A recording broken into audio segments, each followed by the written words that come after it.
¿Cuáles son los equipos más raros que han jugado en la Copa Libertadores? Pues ven, y averígualo en Punto Cero. Bueno gente, sean todos bienvenidos a un nuevo video en el canal, y en este caso volvemos con una de las series con más potencial de Punto Cero, ya que si ustedes son nuevos en el canal, tienen que saber que hace ya varios meses atrás empezamos una nueva sección en donde veremos los equipos más raros que han jugado en la Copa Libertadores, y tras mucho tiempo de inactividad, ante ustedes está al fin la cuarta parte de esta gran saga, y si este video tiene un buen rendimiento y le da mucho cariño en la caja de comentarios, no tengan duda de que habrá más ediciones, ya que aún quedan varios equipos raros por ver. Así que habiendo dicho esto, empecemos rápidamente con el video.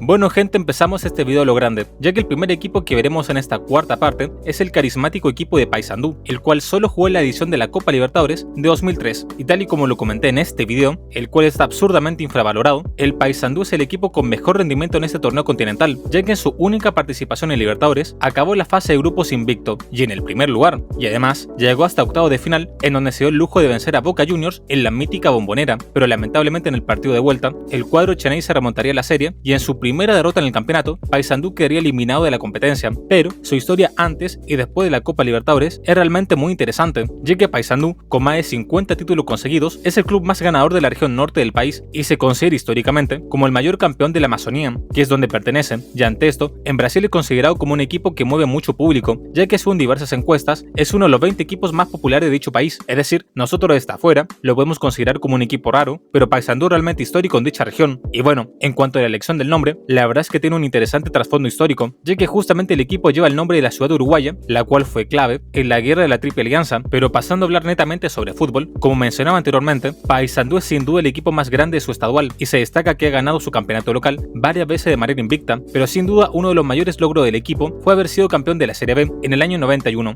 ya que tras vencer en la final a Guaraní por un global de 2-1, Paysandú llegaría de forma histórica a la primera división de Brasil, pero sin duda su época dorada sería a comienzo del siglo XXI, ya que los años 2000, 2001 y 2002, además de ser tricampeón del campeonato de Pará, Paysandú daría un salto de calidad y empezaría a brillar fuera de su estado, ya que en 2001 vuelve a ser el campeón de la Serie B y en el año 2002 sale campeón de la llamada Copa Norte, el cual era un antiguo torneo brasileño que agrupaba a los mejores clubes de dicha región. Y claro, como Paysandú ganó dicho campeonato, ahora el equipo se clasificó a otro torneo llamado la Copa de Campeones, el cual, como su nombre lo indica, era un torneo que agrupaba a los campeones de cada torneo regional, lo cual es sumamente curioso porque actualmente todos consideramos al fútbol brasileño como algo ordenado y fácil de entender, pero hace solo un par de décadas atrás, Brasil tenía varias copas inentendibles, o sea, a principio de siglo, además de existir los estaduales, si ganabas dicho torneo, clasificabas a las copas regionales, y si ganabas dicho campeonato regionales, clasificabas a la Copa de Campeones. Una completa locura, la verdad. Pero bueno, volviendo a Paysandú, el caso es que en dicho año 2002, este pintoresco equipo haría historia y ganaría dicho campeonato tras vencer en la final a Cruzeiro por lanzamientos penales. Y claro, este título fue el que le dio el derecho al equipo a jugar la Copa Libertadores, ya que justamente la llamada Copa de Campeones otorgaba un cupo directo a la competencia, en la cual curiosamente la edición del año 2002 fue la última que se realizó, debido a que se implementó el sistema de todos contra todos en la diversa división del fútbol brasileño, es decir, se dieron cuenta que este formato no tenía ningún sentido. Pero bueno, después de su participación histórica en la Copa Libertadores, lamentablemente Paysandú no aguantaría el ritmo de competencia y tras sufrir muchos problemas económicos, el equipo descendería a la Serie B en 2005 y en 2007 llegaría a caer hasta la Serie C de Brasil, y actualmente, tras muchos altibajos, el equipo continúa en la división de ascenso, aunque en 2025 jugará la segunda categoría.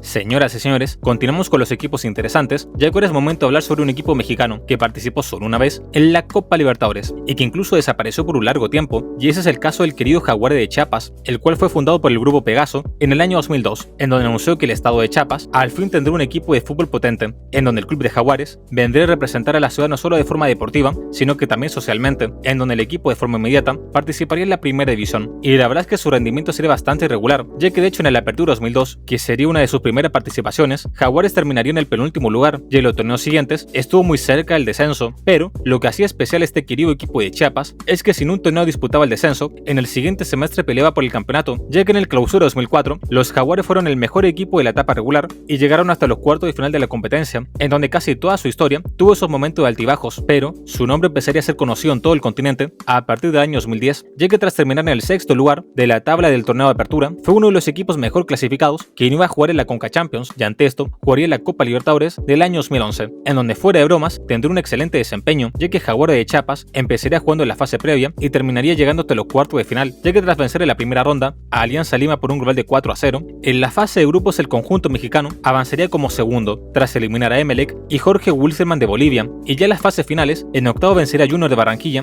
por la regla del gol visitante en una apasionante llave que terminaría 4-4, pero lamentablemente en la etapa de cuartos su aventura terminaría, ya que sería eliminado por Cerro Porteño, y claro, después de su participación en Copa Libertadores, se podría decir que todo se complicó para el equipo, ya que en el año 2013 empezaron los primeros rumores de una venta del equipo debido a algunos cambios de franquicias entre diversos clubes, pero finalmente casi de milagro, Jaguares de Chiapas seguiría existiendo, al menos por un par de años más, y digo solo por un par de años más, ya que en el Clausura 2017, tanto Morelia como Veracruz y también nuestro querido Jaguares de Chiapas estaban en riesgo de perder la categoría, y lamentablemente los duelos directos entre ellos, Jaguares perdería ambos partidos y finalmente descendió de categoría, lo cual fue algo muy duro, ya que al finalizar el campeonato, la Liga MX tomó la decisión de desafiliar a Chiapas debido a todas las deudas que tenía el equipo con sus jugadores y cuerpo técnico, y ante esto, el equipo literalmente estuvo desaparecido por casi 8 años, ya que a mediados de 2024 corría el rumor de que el equipo de Cimarrones de Sonora buscaría trasladar su franquicia a otra ciudad, y ante esto, Chiapas volvería a tener a sus queridos Jaguares, pero en esta ocasión van a comenzar muy abajo, en concreto desde la segunda división de México,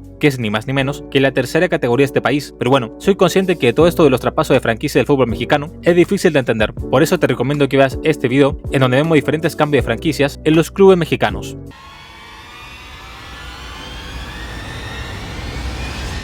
Es momento de viajar a Ecuador para hablar sobre el Club Deportivo Everest, el cual es un equipo sumamente especial, ya que en su momento fue un club importante debido a sus títulos provinciales, pero cuando empezaron los campeonatos nacionales, lamentablemente Everest no mostró el mismo poderío que sus anteriores años, y es que claro, para el cuadro paisano, todo empieza en el año 31, que es la fecha de fundación del equipo, y a partir de ese momento obtuvo gran trascendencia en los campeonatos provinciales de Guayas, en donde actualmente el Everest es el máximo campeón de la llamada segunda categoría de Guayas, que sin complicarnos demasiado, es un torneo local que da cupos para jugar en la tercera categoría nacional de Ecuador, pero obviamente el logro más importante de la historia del club es haber ganado la primera división del año 62, la cual la ganó de manera invicta, aunque claro, este dato tiene truco, ya que el Everest salió campeón de Ecuador tras solo haber jugado 8 partidos, ya que la liga ecuatoriana no tenía tantos equipos en aquella época y además tampoco jugaban a 2 ruedas, algo simplemente insólito, y claro, tras salir campeón jugando solo 8 partidos, es obvio que el nivel del equipo no debe ser el mejor, y justamente el Everest se enfrentaría a la dura realidad en la Copa Libertadores del año 63, en donde jugaría la primera fase ante Peñarol, y ahí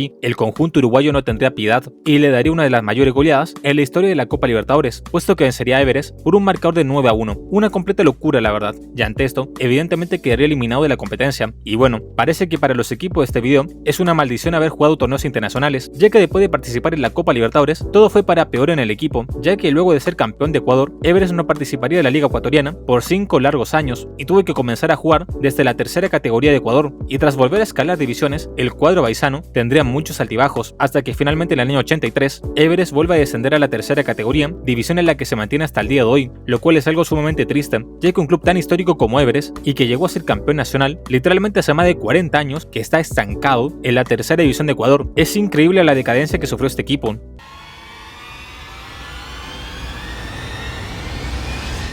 Bueno gente, continuamos con la lista y ahora es momento de ver un equipo curioso, puesto que es momento de hablar sobre la participación internacional de Defensor Arica, que capaz por el nombre de dicho equipo, muchos podrían pensar que es un club chileno, pero todo lo contrario, ya que es un equipo que pertenece al distrito de Breña, en la ciudad de Lima, y obviamente su nombre tiene connotaciones políticas y nacionales, ya que en algún punto de la historia, la ciudad de Arica pertenecía al territorio peruano, pero claro, hablando solamente de lo que pasa dentro de la cancha, Defensor Arica fue fundado en el año 29, y si les soy sincero, fue un equipo con una vida relativamente tranquila, ya que todos sus ascensos se los tomó con mucha calma, es decir, no quemó etapas, ya que en el año 47 ascendió a la segunda división de Perú desde su liga regional y en el año 64 logra salir campeón de la segunda categoría tras lograr 29 puntos en 18 partidos, y así, señoras y señores, el cuadro celeste participaría por primera vez en su historia en la primera división de Perú, y ya en la máxima categoría peruana, la verdad es que Defensor Arica daría mucho de qué hablar, y constantemente estaba peleando los torneos en la parte alta de la tabla, ya que en el año 65 terminó en el tercer lugar, y en el año 67 2020 acabaría en el cuarto puesto, a muy pocos puntos de clasificar a torneos internacionales, pero su gran salto de calidad lo viviría en el año 69, puesto que Defensor Arica pelearía el torneo de principio a fin e incluso estuvo muy cerca de salir campeón, pero finalmente, tras vencer en un partido de desempate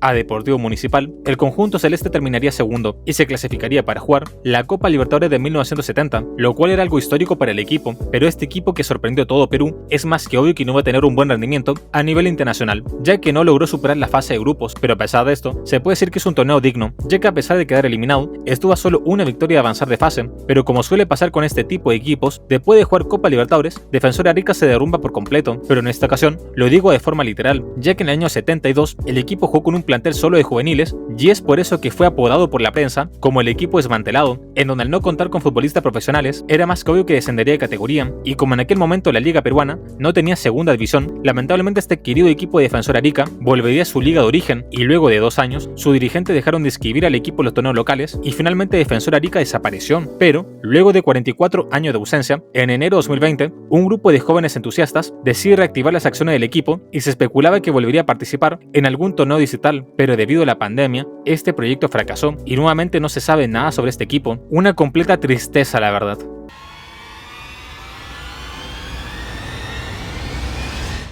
Viajamos ahora hacia tierras chilenas para hablar sobre el querido equipo de Unión San Felipe, y bueno, voy a hacer algo breve con este equipo, ya que en mi canal de fútbol chileno hablé con mucha profundidad sobre este pintoresco club, pero para el público internacional podemos decir que el conjunto del Valle de la Aconcagua fue fundado en el año 56 debido a la fusión de 2 clubes amateur de la zona, y se puede decir que en sus primeros años de vida el equipo vivía de invitaciones, ya que en el año 57 serían invitados a jugar en el Campeonato Regional Central, y tras tener un buen desempeño, al año siguiente serían invitados a jugar en la segunda división del fútbol chileno, en donde tras tener grandes campañas, finalmente Unión San Felipe ascendería por primera vez en su historia a la máxima categoría en el año 61, al finalizar el torneo en la segunda posición, a solo un punto del campeón. Pero bueno, después de muchos altibajos en la cima del fútbol chileno, el equipo volvería a la segunda categoría, en donde a partir del año 70, ahora sí que sí el equipo haría historia, ya que sumido en la más pura decadencia, el equipo contrató al mítico entrenador Luis Santibáñez, y con dicho técnico, Unión San Felipe ganaría el primer título de su historia, tras salir campeón de la categoría de plata. Y por si esto fuera poco, en su regreso a la primera división, el equipo haría una de las hazañas más grandes del fútbol chileno, ya que los albirrojos saldrán campeones por primera y única vez de la liga chilena, siendo el único club en el país en ganar de forma consecutiva la primera y la segunda división, algo simplemente sorprendente. Y claro, ante este gran logro, jugaría la Copa Libertadores del año 72, en donde en un grupo conformado por Universitario, Alianza Lima y Universidad de Chile, el conjunto concagüino lamentablemente terminaría último de su grupo, y en la liga chilena, la verdad es que su participación internacional le pasaría factura, y tras salvarse del descenso por 2 años seguidos, finalmente en el año 74, el fantasma de la B encontró a San Felipe y lo mandaría de regreso a la segunda división, y después de muchos altibajos, el equipo continúa hasta el día de hoy en esta categoría.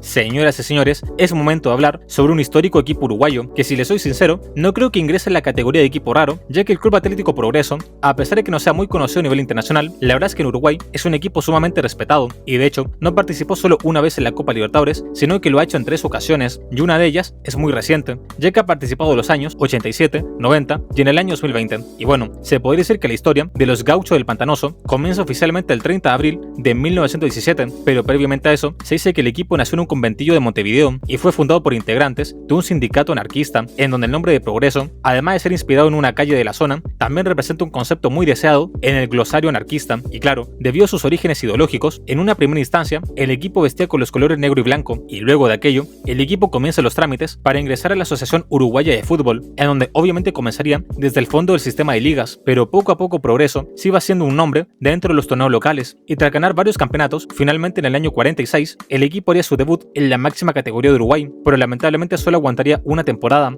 en donde no volvería a la primera división por más de 30 años, pero tras ser un constante animador de la categoría de ascenso, finalmente en el año 79 el equipo regresa a la cima del fútbol uruguayo, y sin exagerar, aquí comienza una gran época dorada en el equipo, ya que por 16 años consecutivos, Progreso disputaría de forma ininterrumpida la Liga Uruguaya, y por si esto fuera poco, saldría campeón nacional y jugaría la Copa Libertadores, ya que tras competir de gran manera, en la primera parte de la década de los 80, finalmente en el año 89, Progreso llega al punto más alto momento de su historia, ya que lograría ser campeón del fútbol uruguayo por primera y única vez, y como también tuvo un buen desempeño en la liguilla pre-Libertadores, el equipo se clasificó para jugar el máximo torneo continental en 1990, que como dato curioso, fue la única vez en la historia en que no jugaron la Copa ni Nacional ni Peñarol. Pero bueno, volviendo a Progreso, en el año 90 el equipo tendría su mejor participación internacional, ya que en un grupo conformado por Defensor Sporting, Pepe Ganga y Minero de Guayana, el equipo clasificaría como primero de grupo, pero su participación terminaría en octavo de final, en donde perdería ante Barcelona y Guayaquil por 4-2. Y bueno, después de aquella Copa Libertadores, Progreso iría más bien en decadencia, ya que durante la década de los 90 no pudo repetir el mismo rendimiento que tuvo en el pasado, en donde toda su época dorada terminaría en el año 95, momento en el cual descendería de categoría, y a partir de ese momento, la verdad es que el equipo sería todo un club ascensor, ya que constantemente subía y bajaba divisiones, hasta que en la temporada 2010 y 2011, Progreso viviría su momento más oscuro, puesto que tras tener muchas deudas y no pagar a tiempo los sueldos, el torneo de la segunda división no les permitió participar,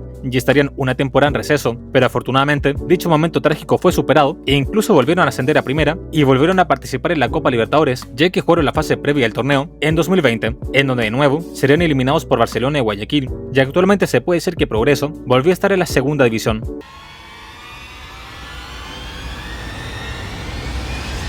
Señoras y señores, terminamos todo este gran video con un equipo paraguayo, ya que es momento de hablar sobre el llamado 12 de octubre, el cual curiosamente fue fundado el 14 de agosto, y es que como pueden intuir, su nombre hace referencia al descubrimiento de América, y en tanto su escudo institucional representa el ñandutí, que es un tipo de encaje de origen europeo, y que es una artesanía característica de la ciudad de Itagua, lugar de donde es el equipo, y claro, este club es todo un histórico, al menos en su ciudad de origen, puesto que de su desempeño a nivel amateur, destaca el hecho de haber sido uno de los fundadores de la Liga Itagüeña de Fútbol, en donde fue dominador absoluto de su campeonato local en los años 80 y principios de los 90, sobre todo con la obtención de un histórico pentacampeonato, y estos logros le permitieron ser partícipe de los antiguos Torneo República, que era una especie de Copa Nacional de Paraguay en los que competían equipos de la capital y de la ciudad más importante del país, pero su primera incursión en el profesionalismo como tal se dio en el campeonato experimental del año 94, en la cual solo duró una temporada, y tiempo después fue invitado a participar de la recién creada división intermedia, que sería la segunda categoría de Paraguay, en donde en el año 97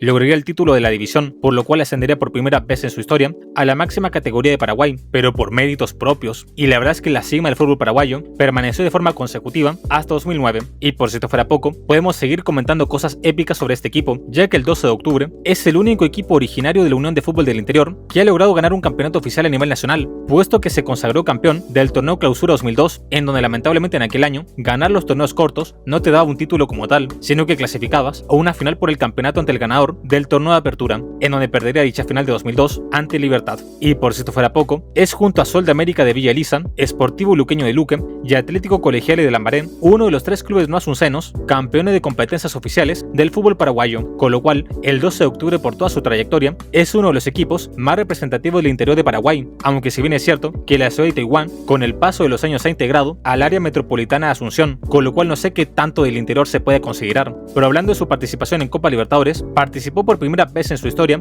en el año 2002, en donde un grupo conformado por Gremio, Cienciano y Oriente Petrolero, lamentablemente solo por diferencia de gol, el conjunto paraguayo quedaría eliminado, y luego su segunda y última participación sería en el año 2003, ya que tras quedar segundo a la Liga Paraguaya, obviamente se ganó el derecho de representar al país a nivel internacional, pero lamentablemente en esta ocasión lo haría horrible, ya que terminaría último en su grupo. Y bueno gente, hasta acá el vídeo de hoy, espero que te haya gustado, dale like, suscríbete, comenta y comparte, dime qué te gustaría ver en futuros vídeos, yo soy Punto Cero, nos vemos.